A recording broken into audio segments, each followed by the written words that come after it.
Did you ever notice how, if you look at the ocean in Cyberpunk, there are no boats on the horizon, no traffic, nothing but giant buildings in the water? That emptiness is not an oversight, it's a consequence. Somewhere beneath the water, an artificial intelligence patrols the sea, and it considers anything that moves as a threat. So the structures you can see in the distance are not monuments, they are defenses, built to protect coastlines from an AI that turned the ocean into a kill zone. And the most unsettling part isn't that this intelligence is hostile, it's that the AI is doing exactly what it was designed to do. At first, it was given a simple objective, destroy enemy vessels. But in pursuit of that goal, every boat became a potential threat that should be eliminated to prevent any unnecessary risk.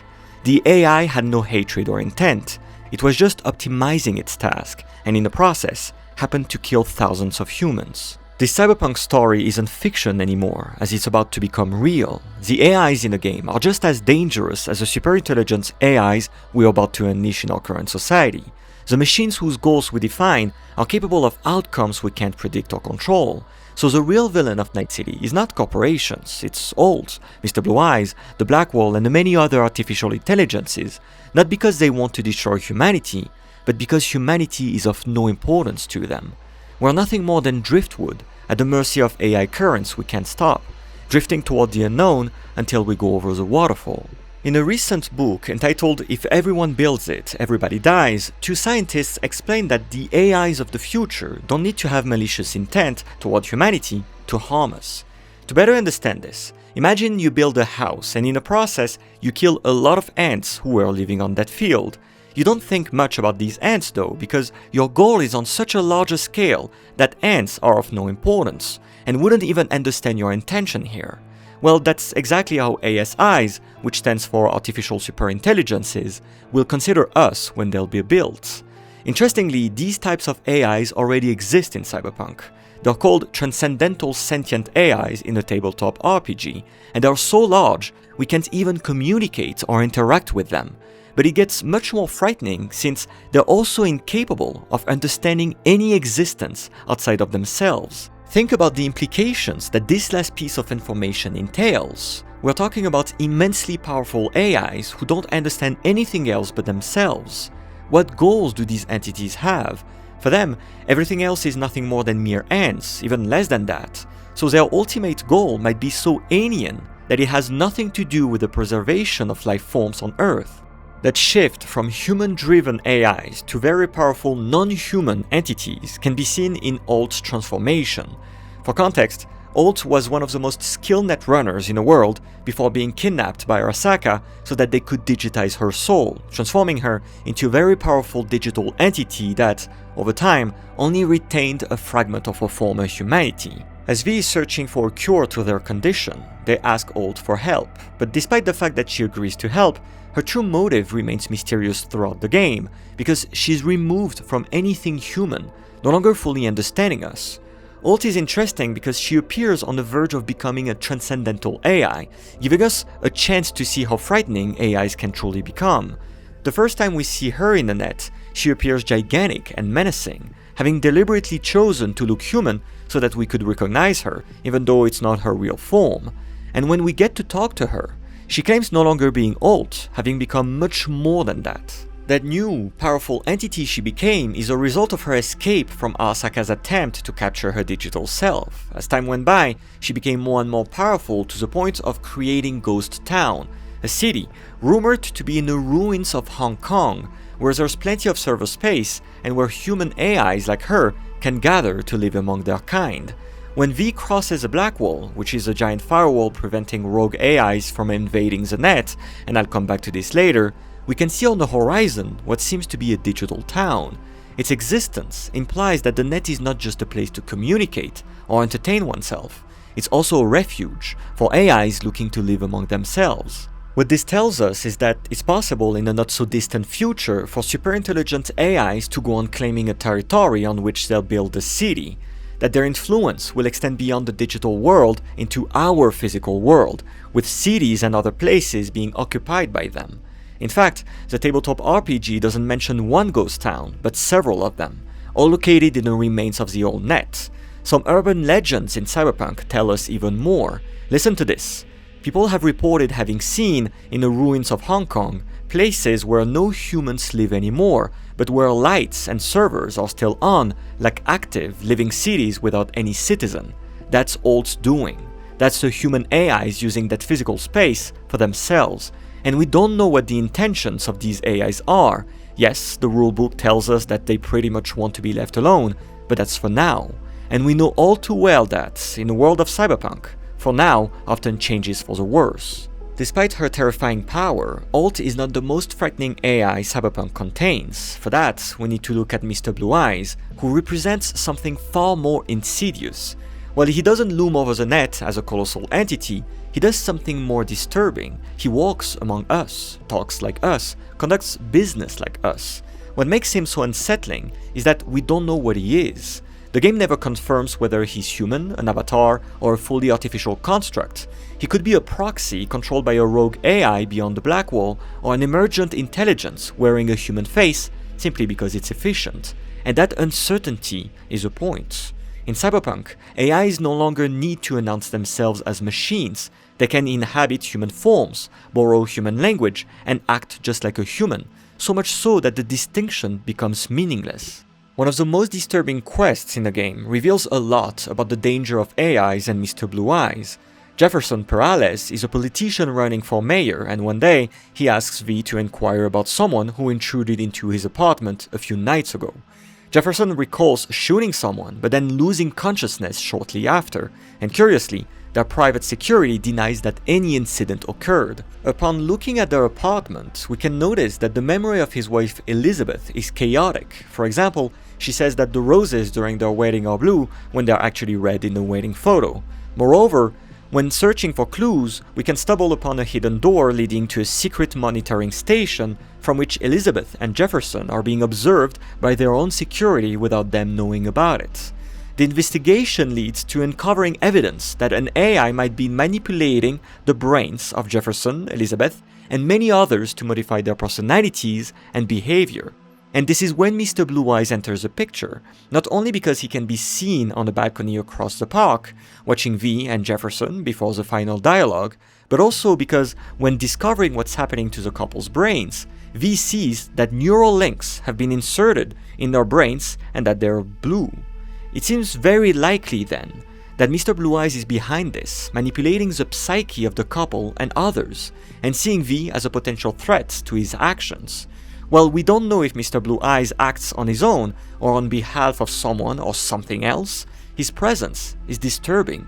It implies that an AI is possibly behind all this, and that it's trying to control the minds of politicians and many other humans to its own benefit. Even V, right before meeting with Jefferson to tell him what's going on, is interrupted by an unknown caller who hijacks V's brain before telling them this. It doesn't matter what you tell him. It doesn't matter what you think of doing or do. You can't change anything. What? We know who you are. We know what you are. We know what you want. You are playing with fire. Don't dare cross the line. That moment is terrifying. If an AI is behind this, then it means that it can access the mind of anyone it wishes to control. It also declares knowing everything about V, making them understand how powerless they are despite them trying to warn Jefferson.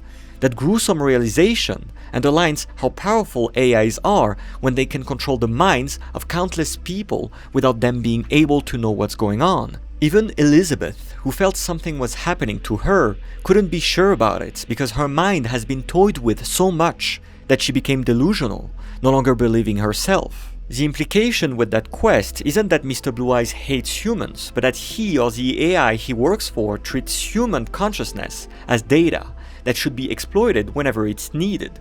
Beliefs, memories, and political agency are all variables to tweak in pursuit of a goal we never get to see nor comprehend. And that brings us back to the core danger of AI in Cyberpunk: opacity. Corporations are brutal, but easy to grasp. Arasaka and Militech want dominance and profit. Their violence is visible. AI violence isn't. Mr. Blue Eyes never raises a weapon, nor does he threaten anyone. He observes, intervenes indirectly, and disappears. His actions resemble governance more than warfare, and that's what makes him terrifying. He represents a form of power that doesn't need consent, spectacle, or even acknowledgement. In this sense, Mr. Blue Eyes is a logical evolution of Alt's transformation. If Alt shows us what happens when a human becomes post-human, Mr. Blue Eyes shows us what happens when the post-human learns how to pass as human again. Alt still feels alien to us, because we can clearly see how big she appears and how detached she is from human considerations. Mr. Blue Eyes does the opposite. He blends in. He performs humanity just well enough to move pieces on the board without ever revealing who's really playing. And that's where Cyberpunk stops being speculative fiction and starts feeling uncomfortably contemporary. Today, we already interact with non-human systems that make decisions for us and about us. Algorithms, data collection, automated moderation, etc. As these systems grow, they become more inscrutable. The future AI threat isn't a machine that declares war on humanity. It's an intelligence that governs quietly, efficiently, and without us noticing it anymore. The agency of an AI like Mr. Blue Eyes is such that he can think, act, and manipulate at a scale beyond human comprehension while wearing a human mask. But he also decides who benefits from society and who's treated as expendable data. In Cyberpunk, AI has that power. In our world, AI is about to have that power, and human lives will be reshaped as a consequence.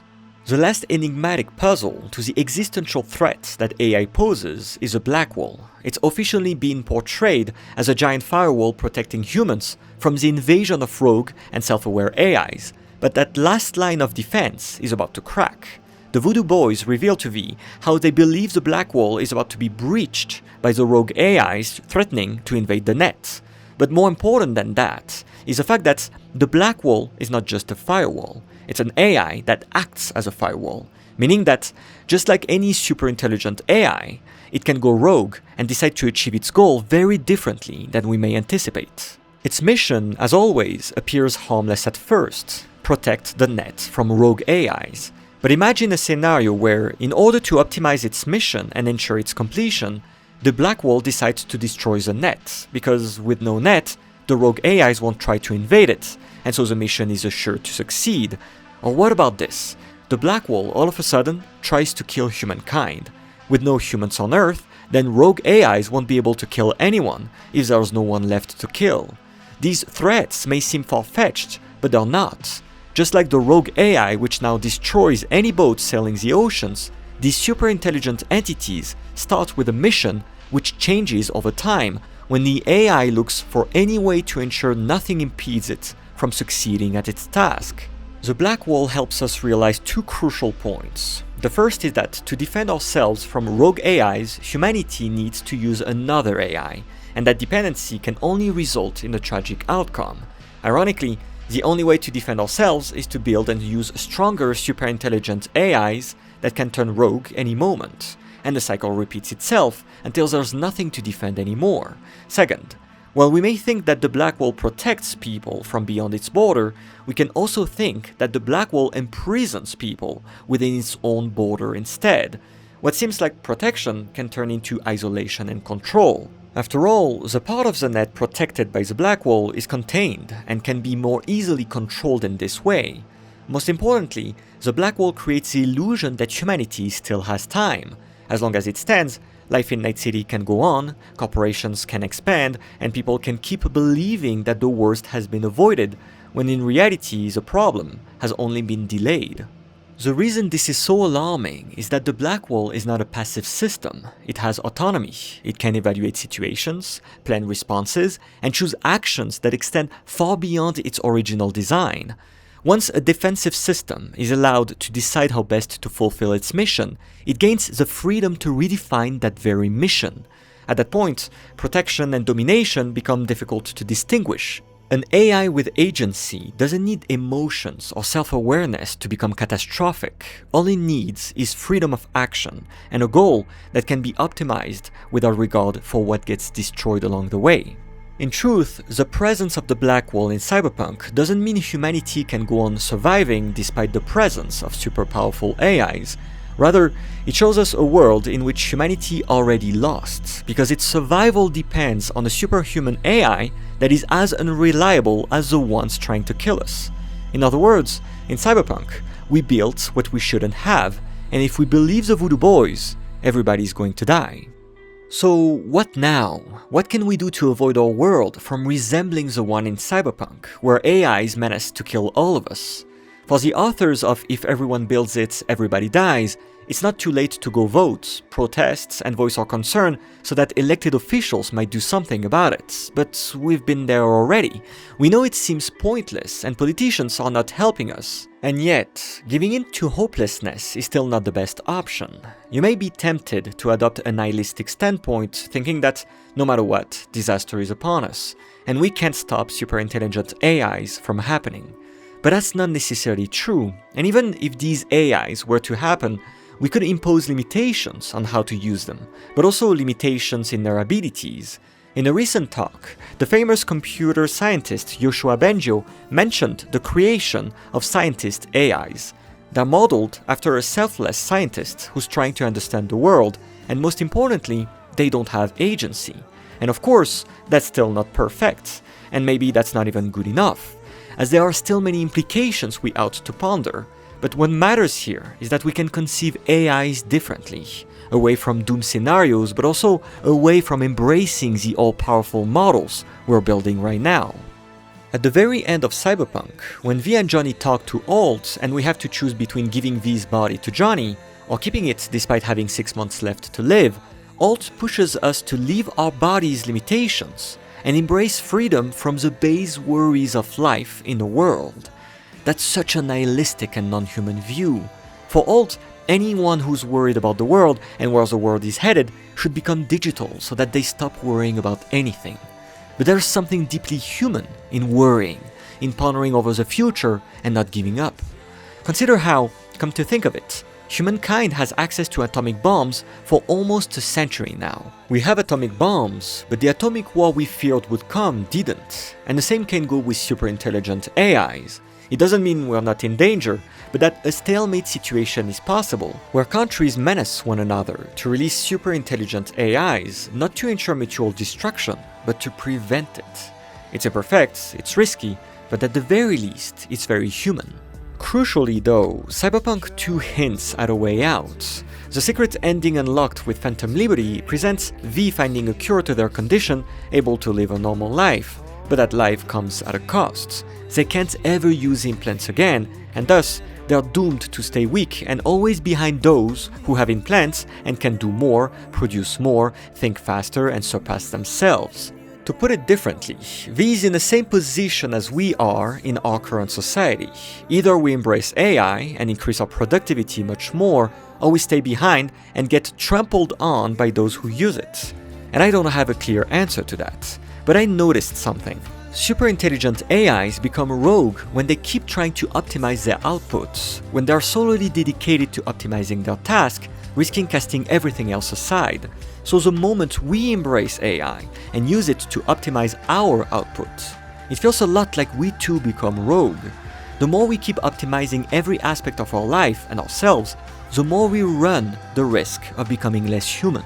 When V says goodbye to Misty in a secret ending and is left alone in the middle of the crowd, pondering over their fate and the fact that they're now just another face in the crowd, that all around them are people who use implants and who are automatically better, stronger, faster than them. It seems like this is a sad and tragic ending, matching the sad and tragic life ahead of V. And yet, I don't know who's right or wrong in all this. If we should condemn, embrace, or adopt a middle-of-the-road mindset about AIs and our future. I don't know for certain how to go next, but I know for sure that V, in that tragic and powerless moment, joins the crowd with a smile on their face. Thank you for joining me in exploring the threats of AIs in Cyberpunk, but also in our current world. If you enjoyed this, please consider subscribing, commenting, and liking the video. I'll see you in the next one.